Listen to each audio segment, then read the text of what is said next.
الذين آمنوا صلوا عليه وسلموا تسليما اللهم صل على سيدنا ومولانا محمد وعلى آل سيدنا ومولانا محمد وبارك وسلم صلاة وسلام عليك يا سيدي يا رسول الله صدق الله العظيم وبلغنا رسوله النبي الكريم الأمين ونحن على ذلك من الشاهدين والشاكرين والحمد لله رب العالمين. اللهم رب اشرح لي صدري ويسر لي أمري واحلل عقدة من لساني يفقهوا قولي. حمد و ثنا کے بعد محترم معزز سامعین کرام، گزشتہ درس میں آپ کے سامنے سورہ نساء کی آخری آیات مبارکہ کے حوالے سے گفتگو کی گئی، جس میں وراثت کے احکام اللہ تبارک و تعالیٰ نے ذکر فرمائے اور اس ضمن میں وراثت کی اہمیت، وراثت کے احکام کی اہمیت اور فی زمانہ وراثت کے حوالے سے پائی جانے والی غلط فہمیوں کے حوالے سے گفتگو کی گئی۔ سورہ نساء کے بعد اگلی جو سورت ہے وہ سورہ مائدہ ہے، کہ جو نزول کے اعتبار سے یعنی ترتیب نزولی کے اعتبار سے قرآن پاک کی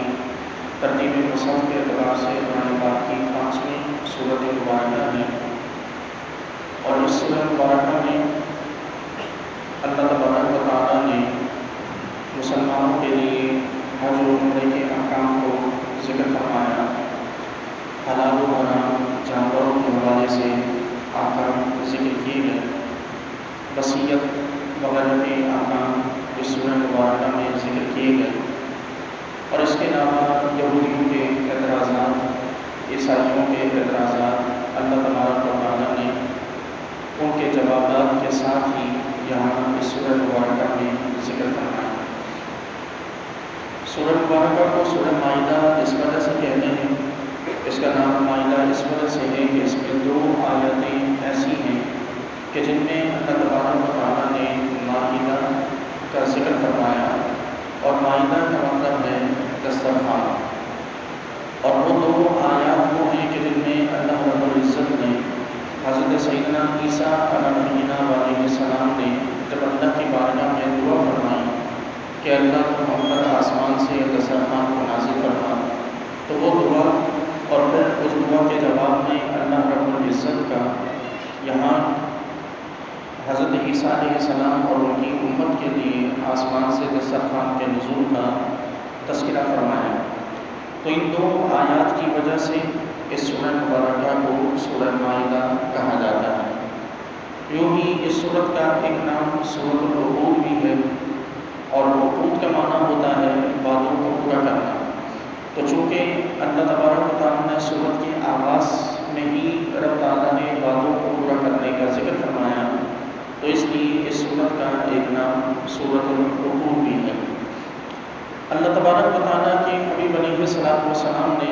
اس سورہ مبارکہ کی پڑھنے والوں کے لیے بڑی فضیلت بیان فرمائی۔ آپ علیہ السلام نے ارشاد فرمایا کہ جو سورہ مائدہ کی تلاوت کرے اللہ تعالیٰ اس کے 10 گناہوں کو مٹا دیتا ہے،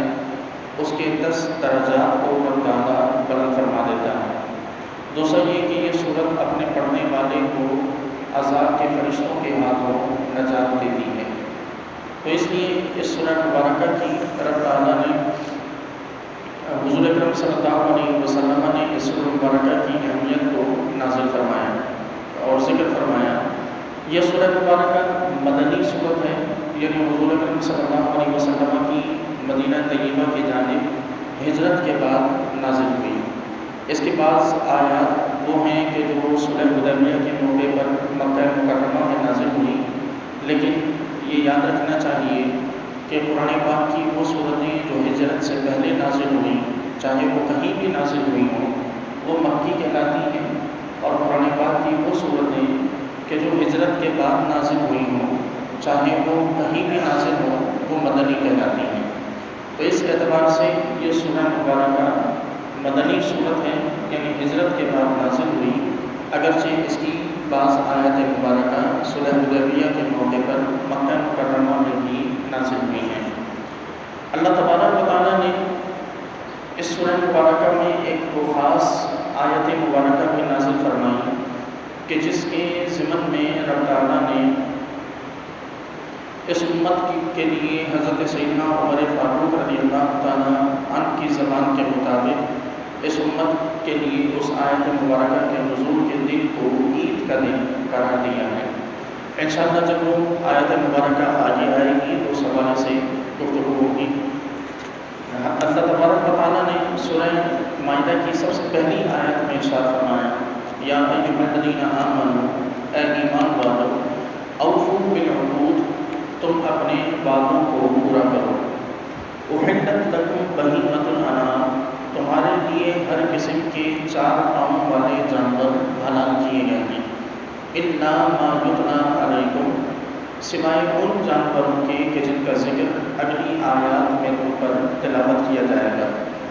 غیر محل الصید وانتم حرم، لیکن تم حالت احرام میں شکار کو حلال نہ سمجھو۔ ان اللہ یحکم ما یرید، اللہ تبارک و تعالیٰ، بے شک اللہ تعالیٰ جو چاہتا ہے حکم عطا فرماتا ہے۔ آیت مبارکہ میں سب سے پہلے مسلمانوں کو اپنے حقوق کو پورا کرنے کا ذکر فرمایا اور حکم ارشاد فرمایا۔ حقوق سے بہت سی چیزیں اس لفظ میں مراد لی جا سکتی ہیں، شامل کی جا سکتی ہیں۔ اس میں وعدے بھی مراد لیے جا سکتے ہیں، اس میں ایمان کے مقتضیات یعنی ایمان کے تقاضے بھی شامل کیے جا سکتے ہیں، اس میں رب تعالیٰ کی احکام کی فرما برداری کو بھی شامل کیا جا سکتا ہے۔ یعنی اللہ تعالیٰ کی ذات، صفات، اس کے احکام اور اس کے افعال کو ماننے اور قبول کرنے کا نام ایمان ہے، اور اس ایمان کا تقاضا یہ ہے کہ بندہ رب تعالیٰ کے احکام پر عمل کرے، اور جن چیزوں سے اللہ نے منع کیا ہو، جن چیزوں سے اس نے روکا ہو، ان چیزوں سے بندہ اپنے آپ کو روک کر رکھے۔ تو یہ اللہ تبارک و تعالیٰ کا، اللہ تعالیٰ سے جو اس نے عقد کیا ہے ایمان کی صورت میں، رب تعالیٰ سے جو اس نے وعدہ کیا ہے، یہ اس وعدے کو پورا کرنا ہے۔ دوسرا یہ کہ عقود کی پھر 3 قسمیں بیان کی جاتی ہیں۔ ایک یہ کہ اللہ اور اس کے بندے کے درمیان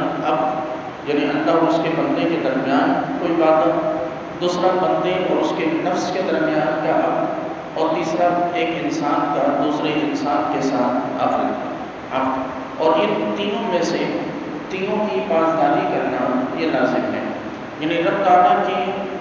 اللہ تعالیٰ سے انسان کا جو عقد ہے وہ یہی ہے کہ اللہ تعالیٰ پر ایمان لانے کے تقاضوں کو بندہ پورا کرے گا، اور ان تقاضوں کو پورا کرنا بندے پر لازم اور ضروری ہے۔ یوں ہی انسان کا اپنے نفس سے جو عقد ہے وہ یہ کہ انسان اپنے نظر مان لیتا ہے، انسان کسی قسم کی ایسی کوئی نظر مان لے کہ جس کی وجہ سے خود اس کی اپنی جان پر کوئی چیز لازم ہو جائے، تو اسے پورا کرنا بھی واجب ہے۔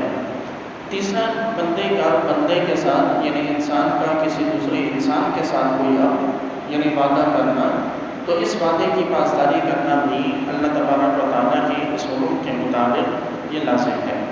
اب چاہے وہ کوئی بھی معاملہ ہو، کسی بھی حوالے سے وعدہ کیا ہو، تو اس وعدے کی پاسداری کرنا اللہ تعالیٰ کے اس حکم کے مطابق بندے پر لازم اور ضروری ہے۔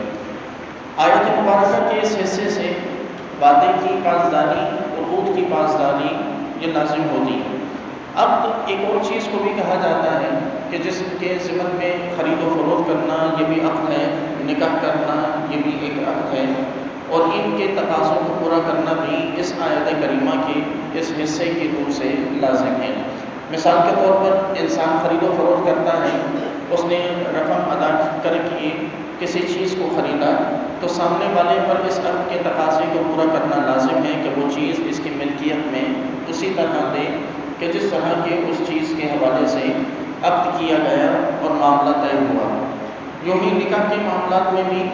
جب ایک ایجاب کرے اور دوسرا قبول کرے، تو دونوں پر اب اس عقد کے تمام تر تقاضوں کو پورا کرنا لازم ہے۔ یعنی مرد پر بھی اپنے اس عقد کے تقاضوں کو پورا کرنا لازم پر بھی اپنے نکاح کی ان تقاضوں کو پورا کرنا لازم ہے۔ تو انسانی زندگی کی تمام تر جو بنیادی چیزیں ہیں وہ تمام کی تمام حقوق کے ضمن میں اس آیت مبارکہ میں شامل ہیں،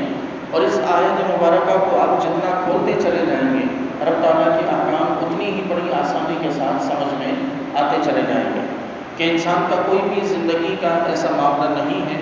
کہ جس کا تعلق عقد سے نہ ہو اور وہ عقد اللہ تبارک و تعالیٰ نے اس آیت میں شامل نہ کیا ہو۔ حضور اکرم صلی اللہ تعالیٰ علیہ وسلم نے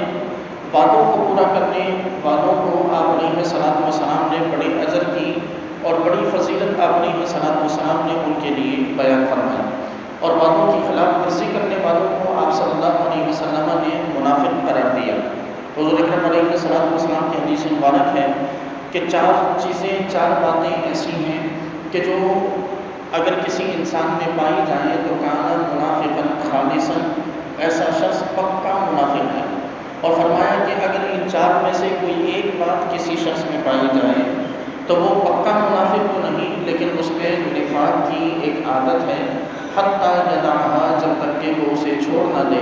اس کے بارے میں یہ کہا جائے گا کہ اس میں منافقت کی ایک خصلت اور ایک عادت پائی جاتی ہے۔ اور وہ چار چیزیں جو حضور نے بیان فرمائی ہیں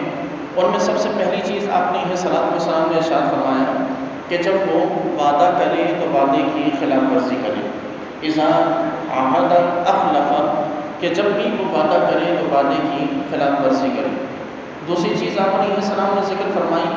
کہ اذا اؤتمن خان، کہ جب بھی اس کے پاس امانت رکھوائی جائے تو وہ اس امانت میں خیانت کرے۔ تیسری چیز آپ علیہ السلام نے ذکر فرمائی اذا حدث کذب، کہ جب بھی وہ بات کرے تو جھوٹ بولے۔ چوتھی چیز آپ صلی اللہ علیہ وسلم نے ذکر فرمائی کہ اذا خاصم فجر، کہ جب بھی وہ کسی سے جھگڑا کرے تو گالی گلوچ کرے۔ تو یہ چار خصلتیں وہ ہیں کہ جسے حضور نے منافق کی خصلتیں اور منافق شخص کی عادتیں قرار دیا ہے، اور ان چاروں میں سے جو سب سے پہلی جو ذکر کی گئی وہ وہی ہے، یعنی وعدے کی خلاف ورزی کرنا، کہ جس کی ممانعت اس آیت مبارکہ میں اللہ تبارک و تعالیٰ نے ارشاد فرمایا۔ اب ہم اگر دیکھیں تو ہمارے معاشرے میں کون سا ایسا فرد ہے کہ جو ان چار میں سے کسی ایک بات میں کم از کم مبتلا نہیں ہے؟ ہم میں سے بیشتر ان چاروں چیزوں میں مبتلا ہیں: وعدے کی خلاف ورزی کرنا، امانت میں خیانت کرنا، بات کرتے ہوئے جھوٹ بولنا، لڑائی جھگڑا کرتے ہوئے گالی گلوچ کرنا۔ ہم میں سے بیشتر ان چاروں میں مبتلا ہیں، اور ان چاروں میں مبتلا ہونے کی وجہ سے حدیث مبارکہ کی روح سے حضور علیہ السلام نے فرمایا کہ جس میں چاروں باتیں ہوں وہ پکا منافق ہوا کرتا ہے۔ تو گویا کہ ہم نفاق کی اس اسٹینڈرڈ پر پہنچے ہوئے ہیں کہ جس کا ذکر حضور اکرم علیہ السلام نے اس حدیث مبارکہ میں فرمایا۔ تو اسلام پر یہ اعتراض کرنا کہ اسلام صرف اور صرف عبادات کا مجموعہ ہے، یا اسلام ایک مخصوص کرائٹیریا میں کام کرتا ہے، اس کے سوا اسلام کا اور کوئی بھی شعبہ نہیں ہے، اسلام اور کسی چیز میں نہیں ہے، یا اسلام مینرز نہیں سکھاتا، اسلام اخلاقیات نہیں سکھاتا، اور اخلاقیات سیکھنے کے لیے، مینرز سیکھنے کے لیے ہم مغربی کلچر کو دیکھیں تو یہ اللہ تبارک و تعالیٰ کی سے کیے گئے ہمارے جو وعدے ہیں ان وعدوں کی خلاف ورزی ہے کہ رب تعالیٰ نے اس آیت مبارکہ کے اس ایک لفظ کے ذریعے اللہ نے سارے مینرز ہمیں سکھائے ہیں، رب تعالیٰ نے ساری اخلاقیات ہمیں سکھا دی۔ اس کی بنیادی وجہ یہ ہے کہ وعدوں کی پاسداری یہ اس قدر ضروری ہے کہ نبی کریم صلی اللہ علیہ وسلم نے ارشاد فرمایا کہ لا ایمان لمن لا عہد لہ، کہ ایسا شخص مومن ہے ہی نہیں کہ جو وعدوں کی پاسداری نہ کرتا۔ یہ اس قدر اہمیت کی حامل چیز ہے کہ جو شخص کسی سے وعدہ کرے تو وہ اس وعدے کو وقت پر پورا کرے، الا یہ کہ کوئی مجبوری ہو تو ایک الگ معاملہ، وگرنہ جان بوجھ کر وعدوں کی خلاف ورزی کرنا یہ نہ تو رسول اللہ صلی اللہ علیہ وسلم کی خصوصیت ہے، نہ آپ علیہ السلام کو پسند ہے، اور نہ ہی اسلام ہمیں اس کی اجازت عطا فرماتا ہے۔ تو اس لیے ہمیں لامحالہ ان چیزوں سے اپنے آپ کو بچانا ضروری ہے۔ ہم اسلامی تعلیمات کو نہ جاننے کی وجہ سے، اسلامی تعلیمات پر عمل نہ کرنے کی وجہ سے ہم شاید یہ سمجھتے ہیں کہ اسلام میں ان چیزوں کا کہیں ذکر نہیں کیا گیا، قرآن میں ان چیزوں کو کہیں بیان نہیں کیا گیا، حالانکہ قرآن میں ان تمام کی تمام چیزوں کو بڑی تفصیل کے ساتھ ذکر کیا گیا۔ ہم چونکہ پڑھتے نہیں ہیں، ہمارا چونکہ تعلق بہت دور کا ہو چکا ہے، ہماری اور قرآن کے درمیان گیپ بہت بڑا پڑ چکا ہے، تو اس لیے ہم مغربی کلچر کو دیکھتے ہیں۔ اپنے اخلاقیات میں اگر مثال دینی ہو، بہترین کردار کی مثال دینی ہو، تو ہمارے ہاں یورپ کی مثال دی جاتی ہے۔ ایمانداری کی مثال دینی ہو تو یورپ کی مثالیں دی جاتی ہیں۔ ہمارے ہاں اگر والوں کی پاسداری کی مثالیں دی جانی ہو تو مغرب کی مثالیں دی جاتی ہیں۔ کسی کی اگر بہترین اخلاق کی یا خلق خدا کی، انسانیت کی خدمت کی مثالیں دینی ہوں تو مغرب سے پیش کی جاتی ہیں، جبکہ ہم اس ضمن میں مغرب کے محتاج نہیں ہیں۔ اللہ رب العزت نے قرآن کی صورت میں حضور اکرم صلی اللہ علیہ وسلم نے اپنی احادیث اور اپنی سیرت و کردار کی صورت میں بے پناہ مثالیں ہمارے سامنے ذکر کر دی ہیں۔ بس ضرورت اس بات کی ہے کہ ہم ان تمام چیزوں کو اٹھائیں اور ان تمام چیزوں سے اپنے تعلق کو مضبوط کریں، تاکہ ہمیں بھی یہ احساس ہو کہ یہ تمام تر چیزیں جو آج مغرب میں پائی جاتی ہیں، یہ دراصل 1400 سال پہلے اللہ اور اس کا حبیب علیہ الصلوۃ والسلام ہمیں یہاں قرآن میں اور حدیث میں بڑی تفصیل کے ساتھ سکھا کر جا چکے ہیں۔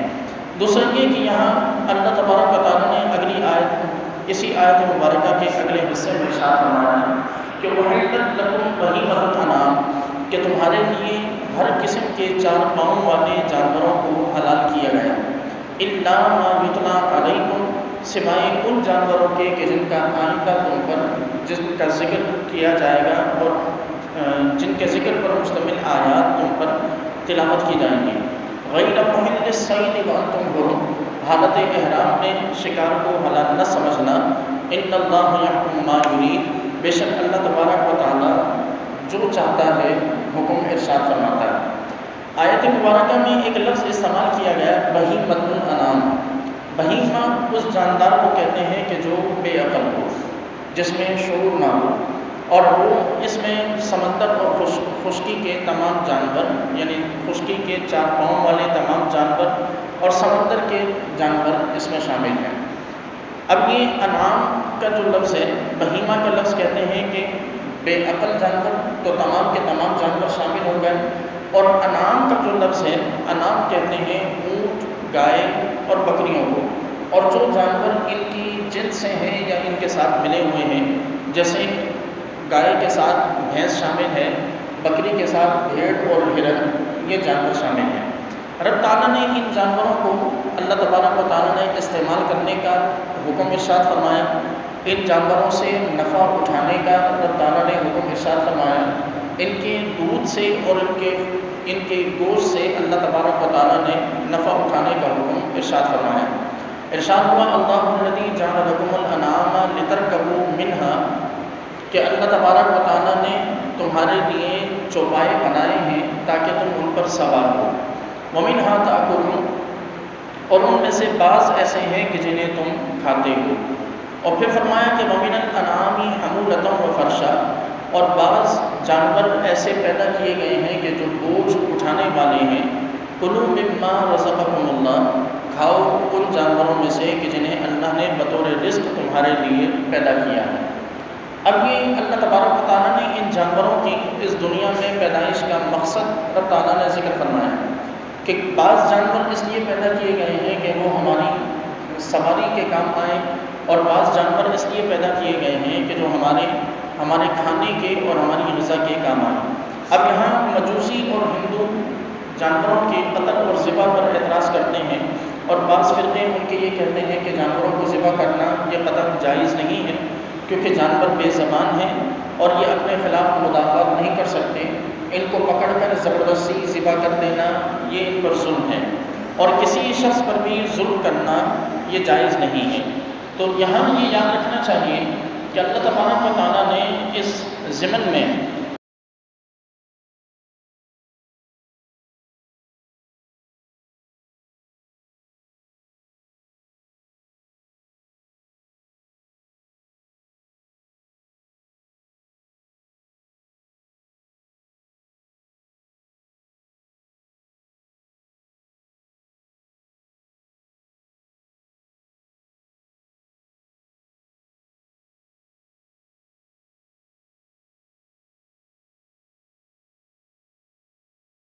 کی عبادت نہ کرتا ہو اور عبادت نہ کرنے پر اسے سزا دی جائے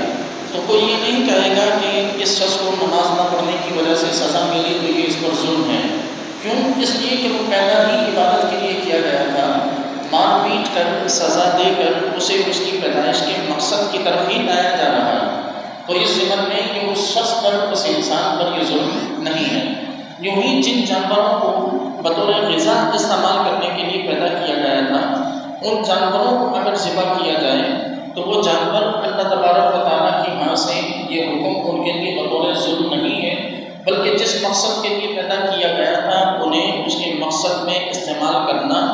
یہی اللہ تبارک و تعالیٰ کی جانب سے ان کے لیے انصاف ہے۔ آپ اس کی ایک اور مثال کو سمجھ لیجیے کہ مثال کے طور پر حضرت سیدنا آدم علیہ نبینا علیہ السلام کی اللہ تبارک و تعالیٰ نے تخلیق فرمائی بطور زمین پر اپنے خلیفہ اور اپنے نائب کے طور پر، اور جب اللہ تعالیٰ نے حضرت آدم کو جنت سے زمین پر اتر آنے کا حکم دیا اور یہ حکم ارشاد فرمایا کہ آپ زمین پر چلے جائیں، تو کوئی یہ نہیں کہہ سکتا کہ اللہ تعالیٰ نے حضرت آدم پہ ظلم کیا ہے کہ انہیں جنت سے زمین کی طرف اتارا۔ وہ اس وجہ سے کہ حضرت آدم علیہ السلام کو پیدا ہی زمین کے لیے کیا گیا تھا، تو جس کو زمین کے لیے پیدا کیا گیا ہو اس کو زمین پر بھیجنا یہ کون سا ظلم ہوا؟ بلکہ یہی انصاف ہے کہ اسے جس کام کے لیے، جس مقصد کے لیے اور جس جگہ کے لیے پیدا کیا گیا ہو اسے اس کام میں اور اس مقصد کی خاطر اس جگہ کے لیے کہ جہاں کے لیے اسے پیدا کیا گیا وہاں بھیجنا، یہی انصاف ہے۔ تو ان جانوروں کی پیدائش اللہ تعالیٰ نے فرمائی ہی اس لیے تاکہ منہا تاکلون، تاکہ ہم ان کو استعمال کریں، ان کے دودھ سے نفع اٹھائیں یا ان کے گوشت سے نفع اٹھائیں۔ تو ابھی ان جانوروں کے دودھ سے یا ان کے گوشت سے نفع جو شخص اٹھائے تو وہ ظلم نہیں ہے، بلکہ وہ انہیں اس کی پیدائش کے مقصد میں استعمال کرنا ہے، اور یہی ان کی زندگی کا مقصد تھا، اور یہی اللہ تبارک و تعالیٰ نے ان کے لیے بطور انصاف حکم رکھا ہے۔ رہی بات یہ کہ یہ کہنا کہ اللہ تبارک و تعالیٰ کے ان جانوروں کو اٹھا کر زبردستی انہیں ذبح کر دینا اور ان پر یہ چھری پھیر دینا یہ ان پر ظلم ہے، تو یہ اعتراض کرنے والے جو زیادہ تر جو افراد ہیں وہ لبرلز ہیں یا سیکولرز ہیں، یا ہندوؤں میں ایک مخصوص طبقہ ہے کہ جو جانوروں کو ذبح کرنے کو غلط سمجھتا ہے۔ تو یہ وہ تمام لوگ ہیں کہ جو لوگ کسی ضمن میں آپ کو دنیا کی دیگر تمام تر چیزیں استعمال کرتے ہوئے نظر آئیں گے۔ آپ یہ یاد رکھیں کہ جس طرح جانوروں میں اللہ تعالیٰ نے زندگی رکھی ہے، اسی طرح رب تعالیٰ نے دیگر تمام نباتات میں یعنی پودوں میں، درختوں میں بھی اللہ تبارک و تعالیٰ نے زندگی کو رکھا ہے۔ تو جو شخص یہ کہہ دے کہ جانور کو ذبح کرنا جانور پر ظلم ہے، تو اسے یہ بھی سمجھنا چاہیے کہ درخت کو کاٹنا بھی پھر درخت پر ظلم ہوا، اور درختوں کی شاخوں کو توڑنا، کاٹنا، یہ تمام تر چیزیں درختوں پر ظلم ہے۔ درختوں پر لگے ہوئے پھلوں کو توڑنا یہ بھی درختوں پر ظلم ہوگا، کیونکہ آخر ان میں بھی جان ہے، اور اللہ تبارک و تعالیٰ نے نباتات میں شجر و حجر میں اللہ تبارک و تعالیٰ نے زندگی رکھی ہے۔ رب نے قرآن میں ان تمام کے شعور کا، ان تمام کی زندگیوں کا ذکر فرمایا کہ پتھروں میں اللہ تعالیٰ نے زندگیاں رکھی ہیں، تو چٹانوں کو توڑنا، رستے بنانا، گھر بنانا یہ تمام کے ظلم کے زمرے پہ جائے گا۔ درختوں کو کاٹنا، درختوں کو کاٹ کر اس سے فرنیچرز بنانا، اپنے استعمال کی چیزیں بنانا، یہ تمام تر ظلم کے زمرے میں جائے گا۔ حالانکہ ان چیزوں کو کوئی ظلم نہیں کہتا، اس کی وجہ یہ ہے کہ سب یہی سمجھتے ہیں کہ درخت بنائے ہی اس لیے گئے ہیں کہ انہیں استعمال کیا جائے۔ تو جب درختوں کے معاملے میں یہ اصول ہے کہ یہ بنائے ہی اس لیے گئے ہیں کہ انہیں استعمال کیا جائے، تو اللہ نے قرآن میں جانوروں کے بنائے جانے کا مقصد بھی یہی ذکر فرمایا کہ انہیں ذبح کیا جائے اور انہیں استعمال کیا جائے۔ تو جس طرح درختوں پر انہیں کاٹنا اور ان کے پھلوں کو توڑنا یہ ظلم نہیں ہے، اسی طرح جانوروں کو کاٹنا اور انہیں ذبح کرنا اور ان کے گوشت کو استعمال کرنا یہ بھی ظلم نہیں ہے۔ دوسرا یہ کہ جو لبرلز، سیکولرز اور ایتھزم کے ماننے والے جو اسلام پر یہ اعتراض کرتے ہیں کہ قربانی کرنا یا جانوروں کو ذبح کرنا یہ جانوروں پر ظلم ہے، تو یہ تمام لوگ وہ لوگ ہیں کہ جن کی اگر آپ تاریخ کو اٹھا کر دیکھیں، یا ابھی تاریخ تو بہت دور کی ہو جائے گی، آپ ان کے ابھی کے معاملات کو اور معاملات کو اٹھا کر دیکھیں تو آپ کو کہیں نہ کہیں یا کسی نہ کسی ضمن میں جانوروں کو مارتے ہوئے نظر آئیں گے۔ ہم مسلمان تو پھر بھی اللہ تعالیٰ کی فضل اور اس کے احسان کے صدقے مخصوص قسم کے جانوروں کو مارتے ہیں اور مخصوص قسم کے جانوروں کو ذبح کر کے استعمال کیا جاتا ہے۔ ہمارے یہاں ہر قسم کے جانور کو استعمال نہیں کیا جاتا، ہر قسم کا جانور نہیں کھایا جاتا، بالخصوص حشرات الارض یعنی زمین پہ رینگنے والے کیڑے ہمارے یہاں انہیں استعمال نہیں کیا جاتا۔ اور جو شکار کے جانور ہیں ان میں بھی باقاعدہ کیٹیگریز ہیں کہ جن جانوروں کو استعمال کیا جاتا ہے، کھایا جا سکتا ہے۔ اسلام صرف انہی جانوروں کے شکار کی اجازت دیتا ہے،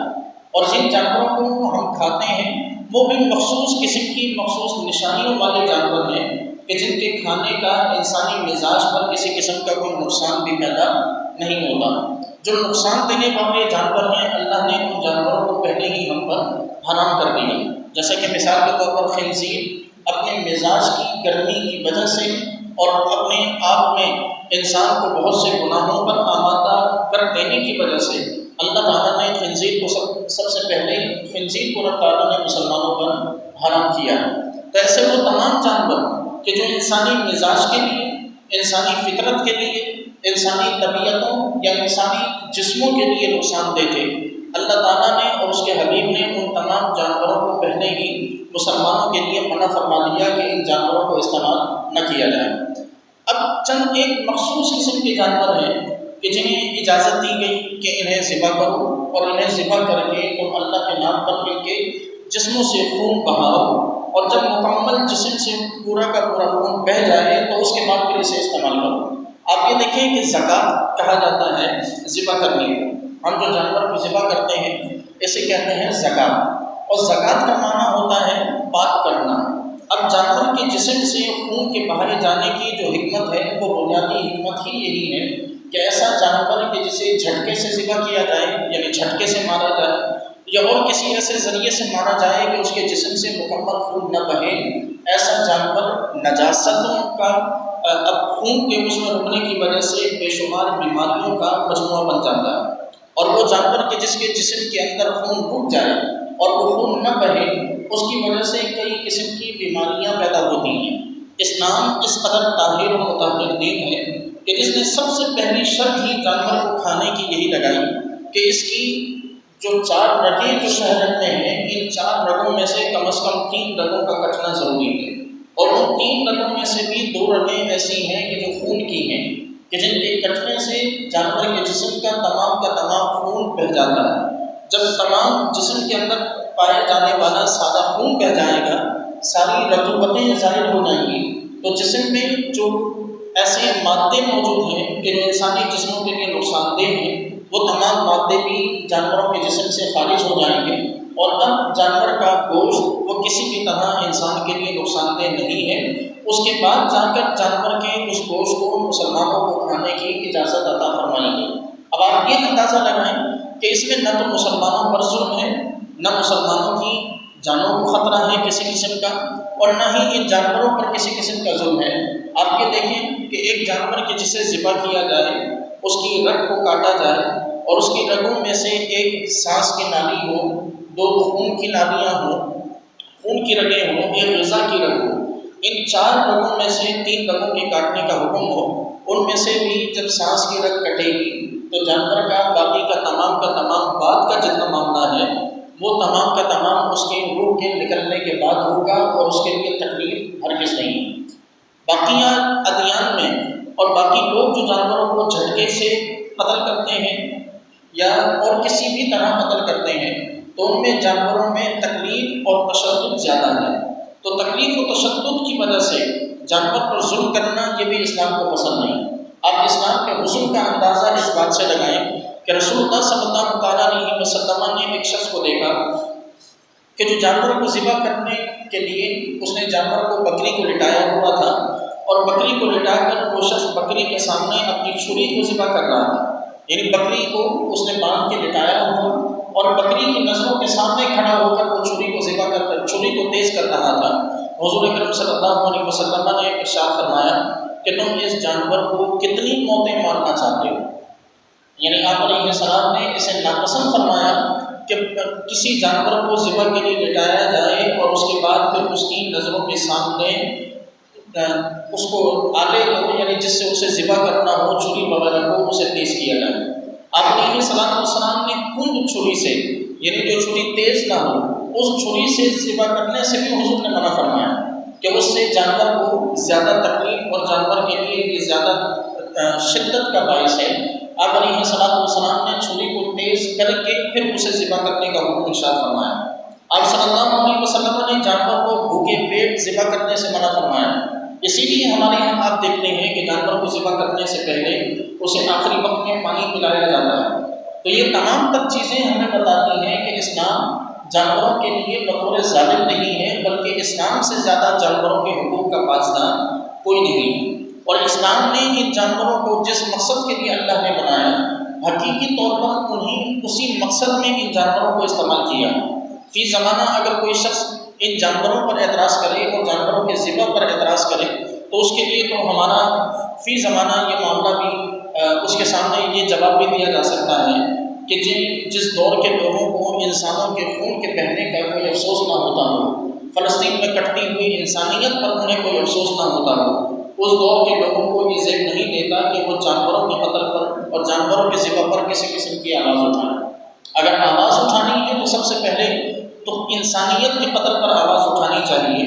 انسانیت جانوروں سے زیادہ اس بات کی حقدار ہے کہ اس کے حق میں آوازیں اٹھائی جائیں اور اس کے حق میں اس قسم کی باتیں کی جائیں تاکہ فلسطین میں کٹتی ہوئی انسانیت وہ ظلم و بربریت سے محفوظ رہ سکے۔